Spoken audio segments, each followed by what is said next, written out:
नमस्कार। यूपी मिश्रा का इनसाइड झारखंड की ओर से, लेकिन मैं आज अपने आवाज़ से ही बोल रहा हूँ। ऑफिस नहीं जा सका आज। भयंकर तूफान, आंधी, बारिश और इतना हुआ कि जाने के लायक नहीं था। भीग जाता, सर्दी हो जाती, फिर बीमार पड़ जाता। स्थिति तो ठीक नहीं है और थोड़ा डर भी लग रहा था। जापान में 5.8 रिक्टर स्केल का कल भूकंप भी आ गया। चूँकि ये न्यूज़ और ये टीवी जो है ना, झूठ का पुलिंदा कब बंद होगा, कब कान शांत होगा वाली बात हो जाती है। कोई वर्ल्ड न्यूज़ तो दिखाई नहीं देता है, वर्ल्ड न्यूज़ दिखाई नहीं देता है, सुनाई नहीं देता है। कोई जागृति नहीं है टीवी वालों को। जितना नेताओं से दुख नहीं है, उससे ज़्यादा दुख तो चैनल वालों से है। एक व्यक्ति ने सुझाया था मुझे, एनडीटीवी देखिए। अब वो सत्य अपनी आत्मा से कहा या व्यंग से कहा, धन्यवाद दे रहा हूँ आपको। थोड़ा बहुत वही कुछ सुनाई देता है, दिखाई देता है, और आत्मा की आवाज़ से टकराती भी है।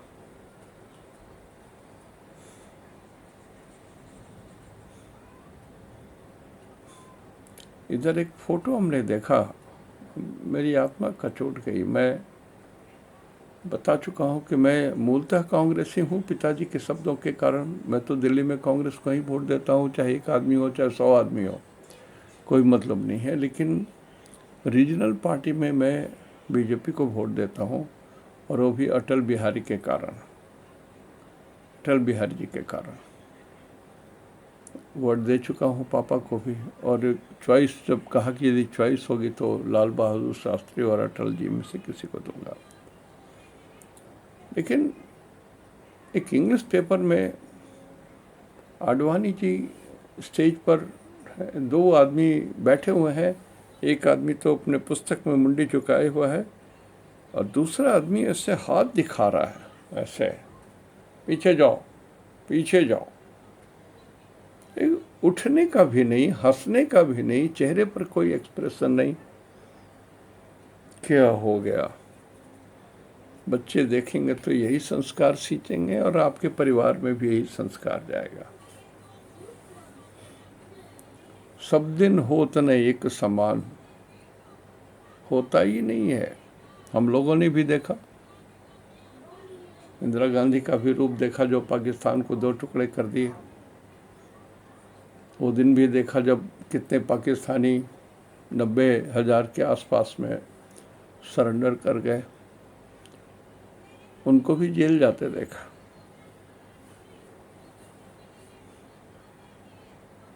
तो सब दिन होत नहीं एक समान। अभिमान तो अभिमान है, अभिमानी को दंड मिलता है।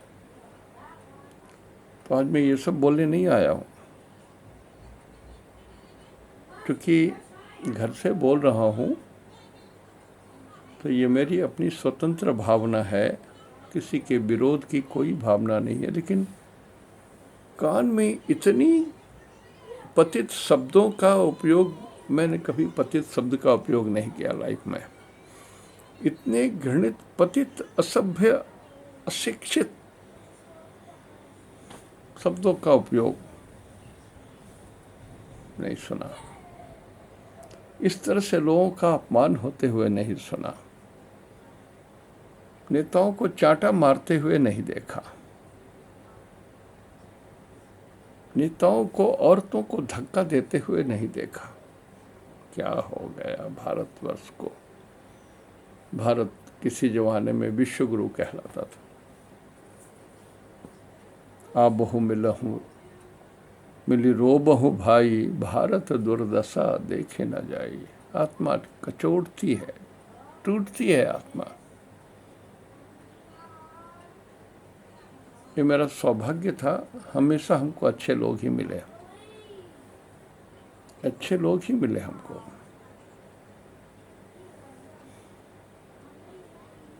अस्तु,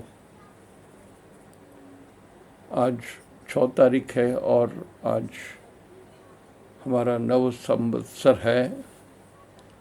और इस संवत्सर का नाम है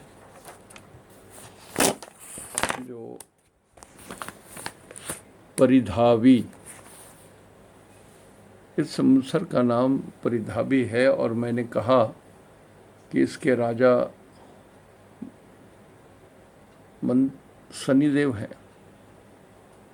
और मंत्री सूरज हैं। एकदम उलट, पिछले वर्ष से एकदम उलट।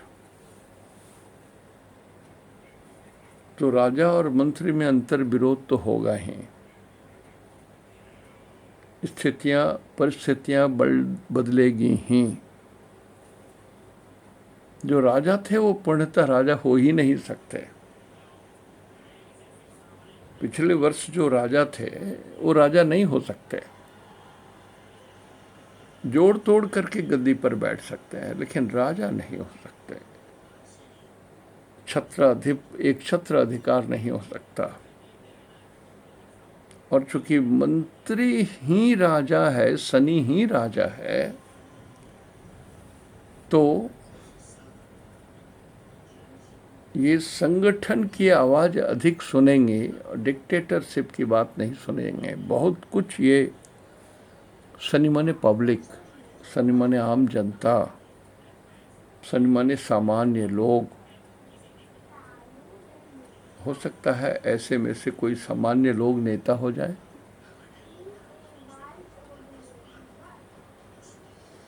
राजा हो जाए।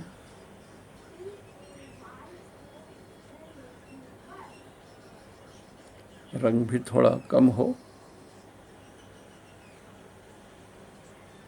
दुबले पतले हो, लंबे भी हो, लेकिन मंत्री परिषद में है। हो सकता है कोई पिछड़े वर्ग के लोग हों। शनि लोअर क्लास के पीपल को, अशिक्षित क्लास के पीपल को ज़्यादा बोलते हैं। ये नहीं कि शनि में शिक्षा नहीं है, शनि में शिक्षा है, लेकिन फिर भी लोग शनि से तो डरते हैं।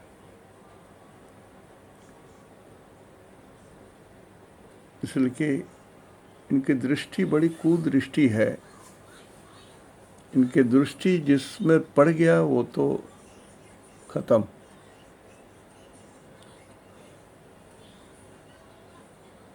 गुरु के बारे में कहावत है, स्थान हानि करो गुरु। शनि के बारे में कहावत नहीं है। दृष्टि हानि करो शनि। शनि की तीसरी दृष्टि हानिकर होती है और यही मंत्री हैं। और इस वर्ष का लगन चंद्रमा है। जो वर्ष का प्रारंभ हो रहा है, वर्ष का प्रारंभ 4 नंबर से हो रहा है। नववर्ष की जो कुंडली है वो 4 नंबर से हो रहा है और 4 नंबर के स्वामी 9th हाउस में सूरज के साथ हैं। हमारे भारतीय नववर्ष की विशेषता ये है कि ठीक अमावस्या के बाद ही हमारा नया साल शुरू होता है या नया महीना शुरू होता है, तो हमेशा सूरज और चंद्रमा एक साथ ही रहते हैं और चंद्रमा कमजोर रहता है। दुर्भाग्य से जब ये वर्ष प्रारंभ हो रहा है तो लगन चंद्रमा का है और 9th हाउस जो अग्नि तत्व है, वहाँ पर अग्नि तत्व के ग्रह सूरज के द्वारा वो अस्त हो जा रहे हैं, शांत हो जा रहे हैं। तो थोड़ा बहुत तो कहा जा सकता है कि भारत के भाग्य में कुछ कठोर चीज़ें लिखी हुई हैं, अग्नि लिखी हुई है, कुछ परेशानी लिखी हुई है, केक वॉक नहीं है, झंझट लिखी हुई है। और चंद्रमा जहाँ जा रहे हैं 9th हाउस, वहाँ पर 12 नंबर लिखा हुआ है। कुंडली बना लीजिएगा, 4 नंबर की कुंडली है। झटझट 4 5 6 7 8 9 10 11 12 1 2 3 4 कर दीजिए। समय दे रहा हूँ, लिख लीजिए।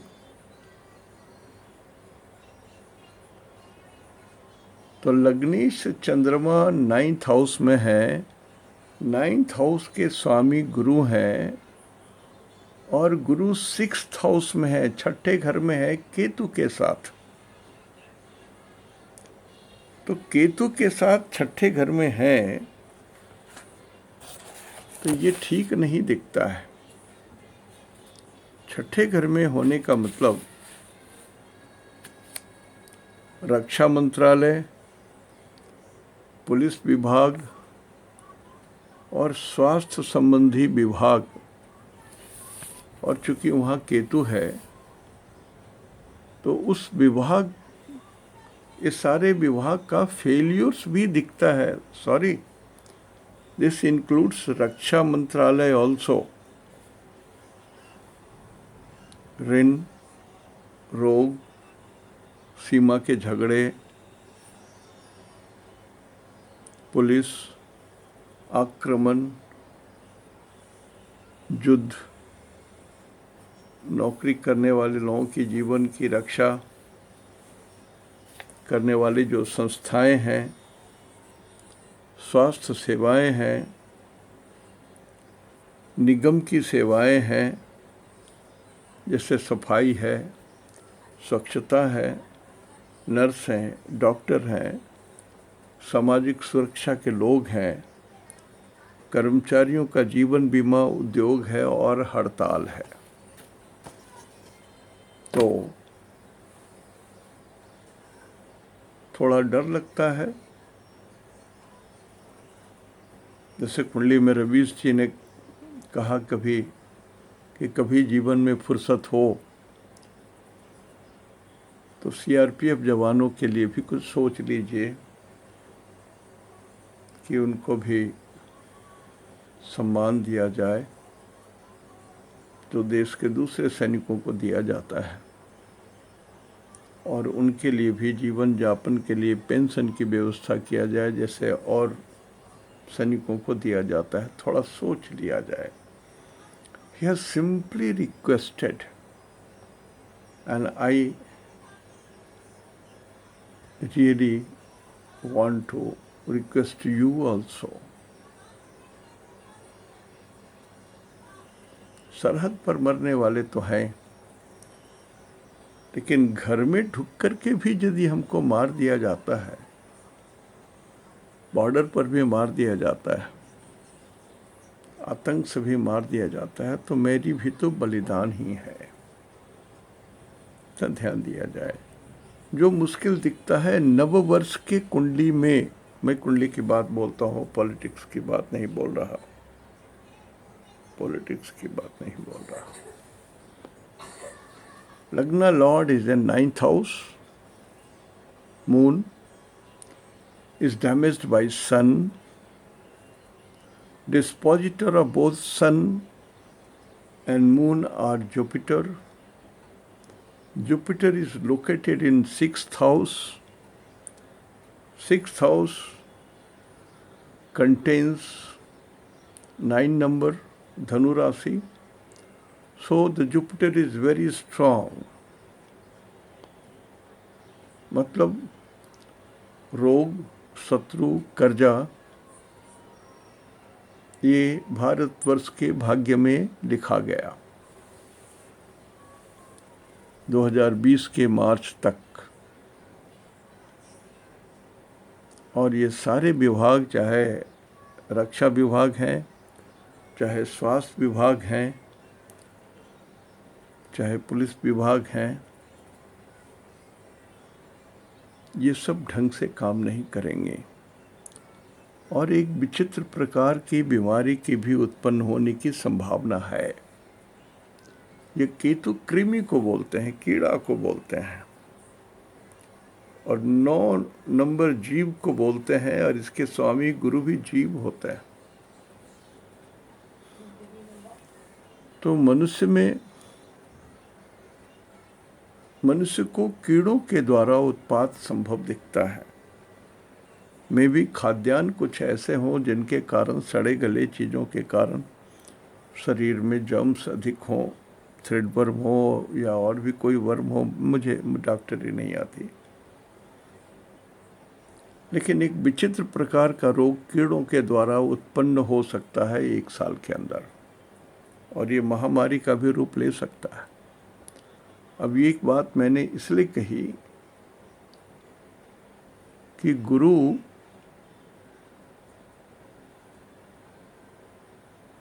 अपने स्थान से गुरु 9 नंबर में है, बली है, अशुभ है, अशुभ है। दो ही the lord of 9th house, लेकिन उनकी मूल त्रिकोण धनी जो है वो 6 हाउस, धनु जो है 6 हाउस में पड़ जाता है और केतु के साथ। ये समस्या है। दूसरा, इस बार राजा शनि हैं और मंत्री सूरज है। इस बार जो इंटेलिजेंट ग्रह बुध हैं और शुभ ग्रह भी बुध हैं, उनको भी कोई डिपार्टमेंट नहीं दिया गया है। His minister without portfolio.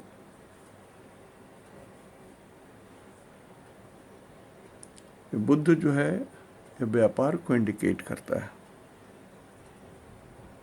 व्यापारिक प्रतिष्ठानों को इंडिकेट करता है, और इनको कोई पोर्टफोलियो नहीं दिया गया है। शनि ने कहा कि नहीं, ये योग्य नहीं है। जैसे बहुत सारे योग्य लोगों को हटा करके हमारे शिक्षा विभाग में ऐसे लोगों को मंत्री बनाया गया जिनके पास एक पीएचडी डिग्री भी नहीं है।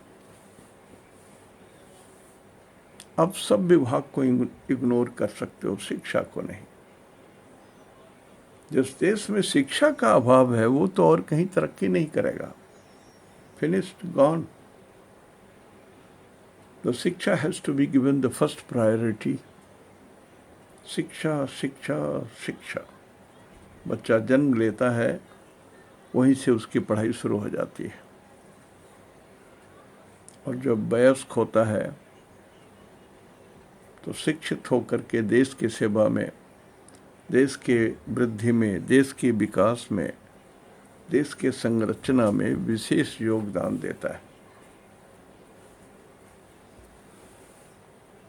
और वो शिक्षा, बुद्ध जो शिक्षा को रिप्रेजेंट करता है, उनको बेंच पर बैठा देंगे। आप बैठिए खाली, आपको कोई पोर्टफोलियो नहीं दे रहा हूँ, मिनिस्टर विदाउट पोर्टफोलियो रहेंगे आप। हाँ, कुछ दिन लाल बहादुर शास्त्री भी मिनिस्टर विदाउट पोर्टफोलियो थे और जवाहरलाल के साथ बैठते थे। आजकल के बच्चों को मालूम नहीं होगा।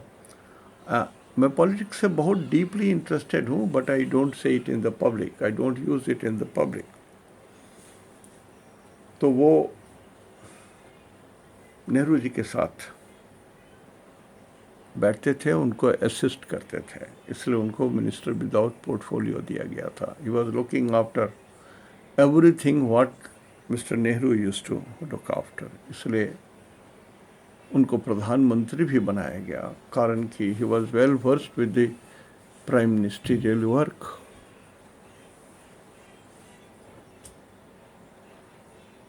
और मंगल को 3 पोर्टफोलियो दिया गया। मंगल नए साल के कुंडली में, नए साल के कुंडली में मंगल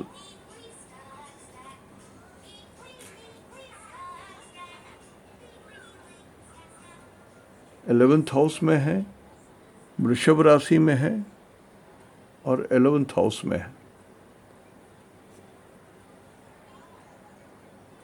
और कर्क राशि का चूंकि लग्न है, 4 नंबर का लग्न है, तो मंगल इसके बेस्ट ग्रह हुए। भारतवर्ष के लिए मंगल बेस्ट ग्रह हो गया। मंगल माने युवा, युवक, 24 साल से 28 साल के लोग। ये संपत्ति हुई देश की, लेकिन ये वृषभ के अंदर में है, शुक्र के अंदर में है। डिस्पोजिटर थ्योरी बहुत ब्यूटीफुल वर्क करता है। मंगल 2 नंबर में 11th हाउस में है, तो हम लोग कहेंगे कि चलिए मंगल बहुत बढ़िया है, माइंस मिनरल्स सारी चीज़ों का सब खुल जाएंगे, जो बंद है सारी माइंस है वो खुल जानी चाहिए, सड़क का विस्तार होगा। वृषभ गाड़ियों को बोलते हैं, नई नई गाड़ियों का डिज़ाइन होगा और पब्लिक के लायक अच्छी गाड़ियाँ आएंगी जो जनमानस को लुभाएगी और जनमानस के काम के लायक भी होंगी। सस्ती गाड़ियाँ भी होंगी इसमें जो जनमानस के काम में लाएंगी, बहुत अच्छी मॉडल्स निकलेंगे।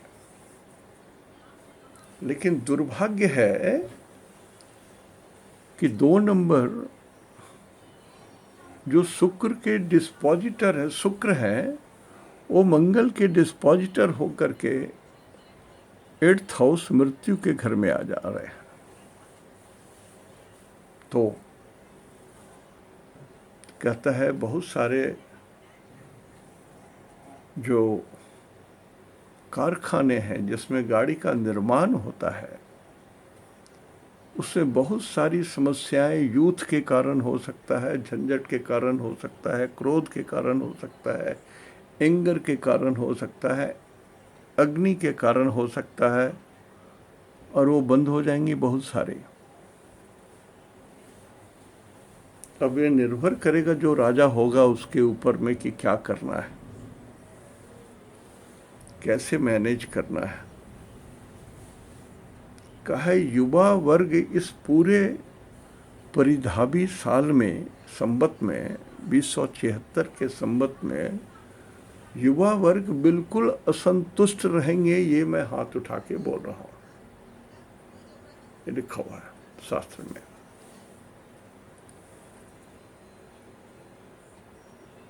कारण भूखे भजन न होय गोपाला, ले लो अपनी कंठी माला। स्थिति नाजुक होगी।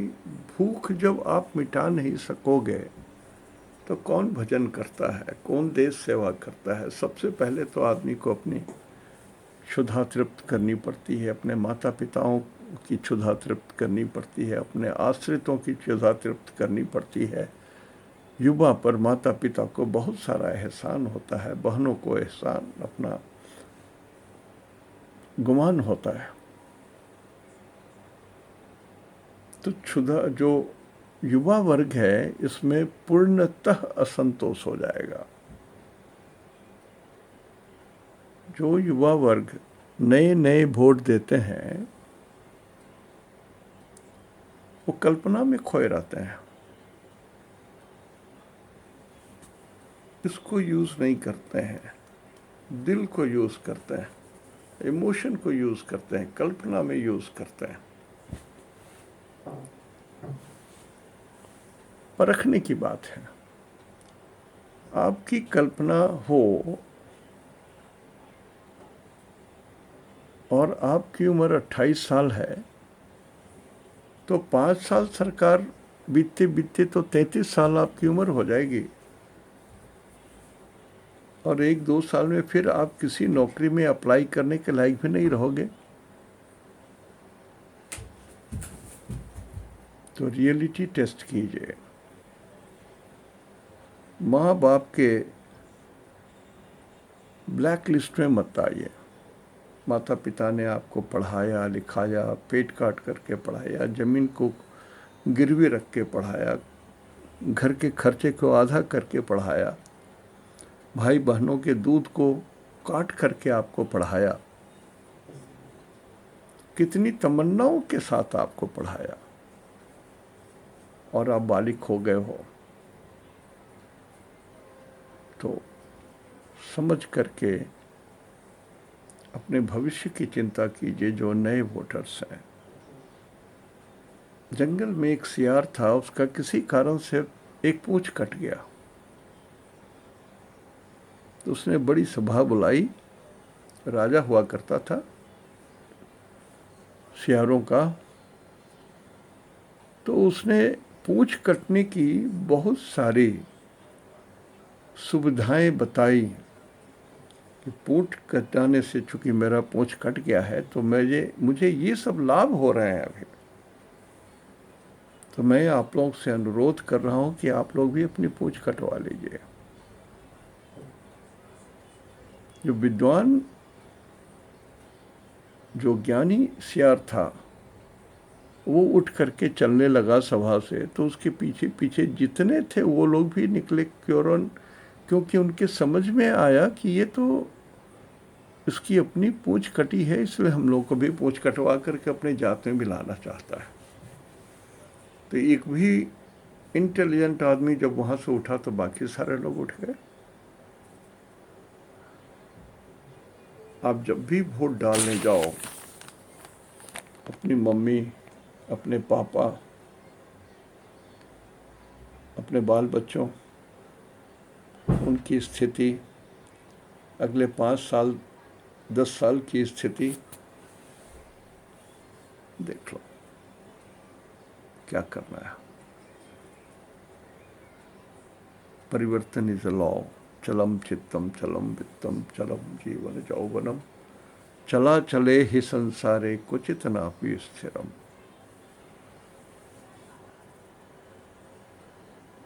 दुर्भाग्य ये है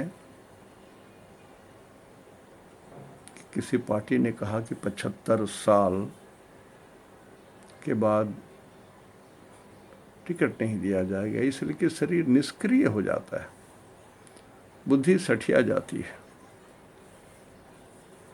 सही बात है, लेकिन यदि वो ये भी निर्णय कर देते तो देश के संविधान पर, भारतवर्ष के करोड़ों करोड़ों करोड़ों जनता के ऊपर में बहुत बड़ा उपकार होता कि जो लोग भी चुन के जाएंगे वो आदमी मिनिमम एमए पास हो, मास्टर्स डिग्री लिया हुआ हो, और नहीं तो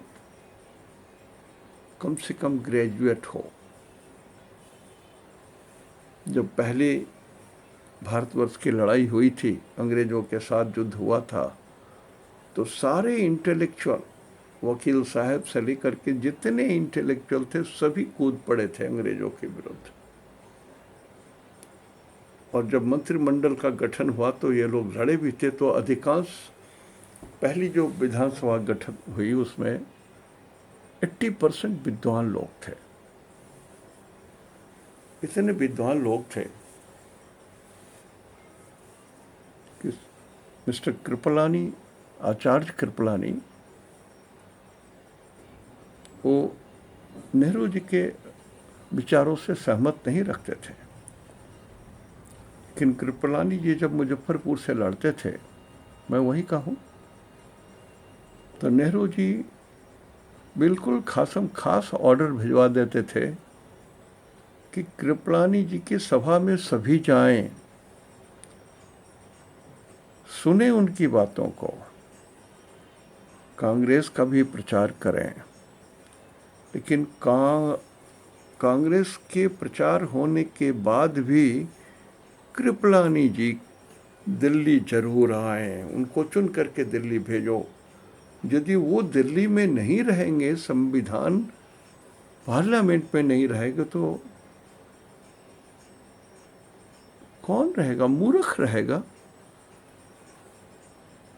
तो कभी नहीं उनको कोई अपोज किया, चुन चुन के भेजे गए। और वो मजाक में बोलते थे, आप लोग यदि हमको वोट नहीं दोगे तो क्या होगा, मैं बंगाल चला जाऊंगा। बंगाल में मेरी पत्नी जो है सुचिता कृपलानी, शायद उसमें राज्यपाल थी या मुख्यमंत्री थी, मैं वहाँ चला जाऊंगा, वहाँ से लड़ लूंगा, मैं वहाँ का दामाद हूँ। कितने सरल, कितने अच्छे विचार के होते थे। अपोजिशन में रहते हुए भी नेहरू जी बहुतों को आने देते थे। पार्लियामेंट में यदि ये लोग ना रहेंगे तो देश कैसे चलेगा, मेरी गलतियां कौन रोकेगा, कौन टोकेगा। मैं आज कुछ लोगों को याद दिला दूं कि वाजपेयी जी इतने मुखर और इतने चंचल थे, क्रियाकलापों के कारण उन्होंने कभी नेहरू जी को कहा था कि यदि कश्मीर भारतवर्ष का अंग है तो आप कश्मीरी पंडित हो, आप सुई के नोक के बराबर भी जमीन अपने नाम से खरीद के एक कागज दिखा दो हमको, तो मैं मान लूंगा कि कश्मीर भारतवर्ष का है। धारा 370 के अंदर हम आप जमीन नहीं कर सकते हो, तो आप कैसे कह सकते हो कि कश्मीर भारतवर्ष का है। लेकिन ये सत्य तो है कि कश्मीर भारतवर्ष का है। ये सत्य भी है कि आप हमारे प्रधानमंत्री हो। ये भी सत्य है कि आप जमीन नहीं खरीद सकते हो। तो ये जो विकट परिस्थितियां हैं, इसको संभालिए आप। तभी नेहरू जी ने कहा था कि watch this boy, one day he is going to be the prime minister of India. और वो हुए भी। मैं उनका, अटल जी का बहुत बड़ा फैन था। 5 साल जब उनकी ज़िंदगी गुमनाम की हो गई तो मुझे बहुत दुख होता था। मैं ज़्यादातर टीवी भी नहीं देखता था, दुख बहुत होता था। गुमनामी की ज़िंदगी में एक अंधेरा सा, ऐसा कि एक चिराग भी नहीं टिमटिमाता हुआ दिखाई देता था। ना न्यूज़ बुलेटिन, न हेल्थ बुलेटिन, न उनके बारे में कोई संचार, न उनकी सुख सुविधा की कोई खबर पब्लिक नहीं आती थी। पता नहीं ये सेंसर किया गया था या लोगों ने इग्नोर किया था उनको। भीष्म पितामह के ऐसा कि सैया पर, तीर के सैया पर पड़ा रहे, दुखी रहे। कोई अर्जुन आएगा तो तीर मार करके गंगा जल उनके मुंह में डालेगा जमीन से। अभी वही कुछ नेताओं को उसी ढंग की बात हो रही है। और इधर आकाशीय मंत्रिमंडल में भी उलटफेर हो गया। बुध को ही जगह नहीं दिया जो इंटेलिजेंट प्लेनेट है, तो व्यापार कौन संभालेगा, आंकड़े कौन डील करेगा। तो सारे आंकड़े झूठे होंगे, सारे के सारे आंकड़े फर्जी आएंगे। आंकड़े एक भी सही नहीं आएंगे, क्योंकि बुध को कोई मंत्रालय दिया ही नहीं गया है आकाश में। एस्ट्रोलॉजी बड़ी चीज